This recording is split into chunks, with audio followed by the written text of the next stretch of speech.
শবে মেরাজের আমল বলতে কোনো কিছু আছে কিনা, এটা একটা বড় প্রশ্ন। আমরা যখনই রজব মাস শুরু হয় তখনই আমরা জিজ্ঞাসা করতে থাকি আলেমদের কাছ থেকে যে শবে মেরাজের নামাজ কিভাবে পড়বো, এই শবে মেরাজের আমলটা কি।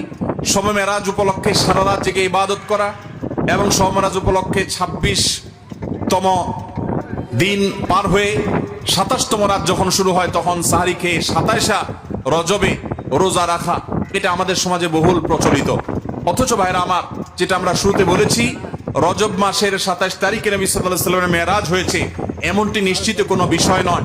নবীজির মেরাজ হয়েছে সেটা মহাসত্য, সেটা চরম সত্য। সেটা কি রজবে হয়েছে, নাকি সেটা রবিউল আউয়ালে হয়েছে, নাকি রমাদানে হয়েছে, নাকি শাওয়ালে হয়েছে, 15-16টি মত আছে ইতিহাসবিদদের।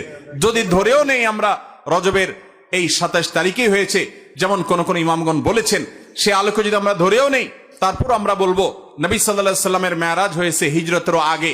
এরপর নবী সাল্লাল্লাহু আলাইহি ওয়াসাল্লাম প্রায় 11 বছর বেঁচে ছিলেন।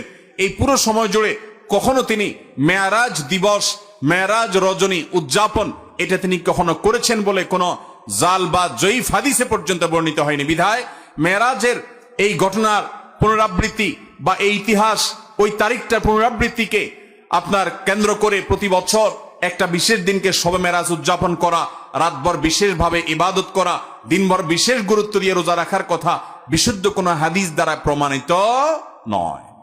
আমরা শুধুমাত্র মেরাজের বিষয় থেকে শিক্ষা গ্রহণ করব, মেরাজ থেকে আনিত নামাজটা আমরা আদায় করব। এর বাইরে এই তারিখকে কেন্দ্র করে রাতভর ইবাদত আপনি অন্য সময় করতে চাইলে এই মাসেও করেন, এই রাতেও করেন, অন্য সময় নফল নামাজ পড়েন, আপনি এদিনও নফল নামাজ পড়ার নিষেধ নাই।